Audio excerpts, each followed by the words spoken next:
Mon cher Platom, aujourd'hui je vais te raconter l'histoire méconnue du jeune Yamato Delgado. Jeune enfant, il a été adopté par une femme du nom de Mi Delgado.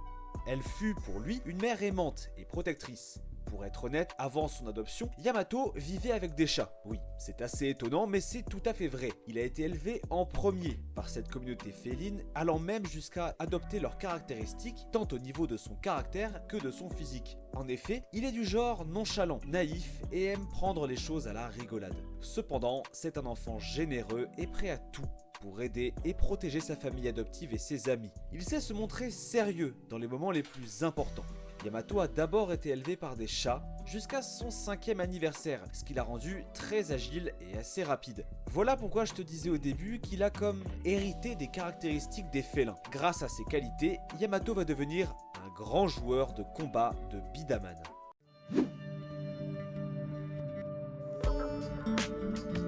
La mère de Yamato va jouer un rôle important dans l'éducation du fils de 5 ans qu'elle recueille, notamment dans l'apprentissage des combats de Bidaman et la protection de son Cobalt Blade. Il s'agit d'un Bidaman légendaire que Yamato va utiliser pour participer à de nombreux tournois organisés par l'Association internationale des Bidaman ainsi que pour affronter l'Alliance de l'Ombre qui souhaite prendre le contrôle du monde. L'histoire que je vais te raconter commence lorsque Yamato a 11 ans. Au départ, Mi, sa maman, ne veut pas qu'il possède un Bidaman. Elle était donc contre. Mais un jour, Cobalt Blade, le futur Bidaman de Yamato, lui apparut. La rumeur raconte que ce serait un Bidaman légendaire, le plus puissant de tous.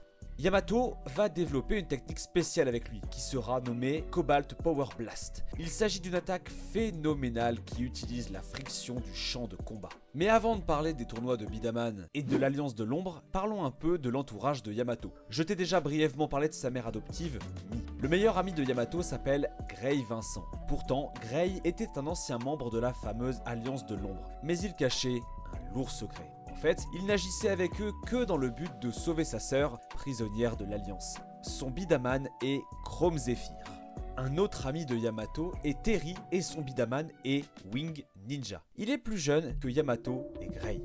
Yamato a également un mentor du nom de Armada. Il s'agit d'un chat géant et c'est également un maître et expert en combat de Bidaman. C'est un joueur réputé de classe mondiale. Il est à l'origine de nombreuses inventions dans le monde des combats. Il est aussi capable de créer des Bidaman. Avec un tel mentor, pas étonnant que Yamato soit aussi agile et fort.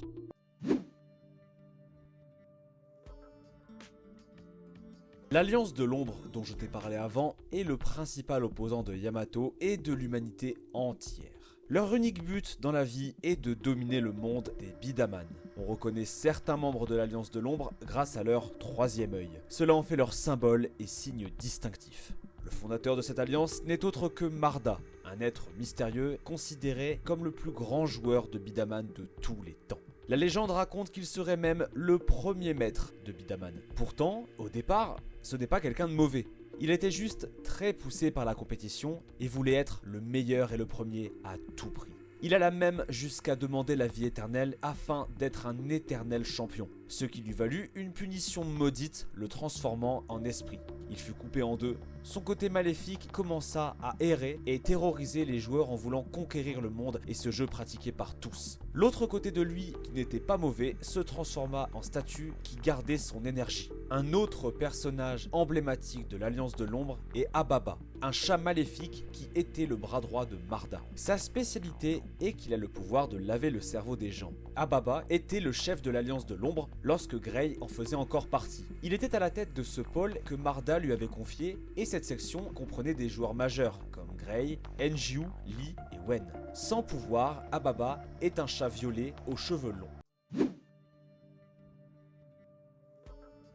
Je termine l'histoire avec un petit mot sur le tournoi des Bidaman, aussi appelé le tournoi des vainqueurs, créé par l'association internationale des Bidaman dont je t'ai parlé au début. Yamato est actuellement le champion du monde de ce tournoi. Prestigieux, n'est-ce pas ? En fait, ce tournoi est légendaire, avec les plus grands joueurs venus du monde entier. À l'issue de ce dernier, un vainqueur est désigné champion du monde. Tout commence par un tour préliminaire où 16 joueurs qualifiés doivent marquer un certain nombre de points dans un défi qu'on appelle combler l'écart. Wen, Liu, Enjiu et Gray se sont qualifiés directement, mais Yamato a dû participer à ce qu'on appelle un tour d'élimination, parce que le score qu'il avait obtenu était trop faible. Malgré un départ à petit trot, il fut couronné champion du monde des Bidaman.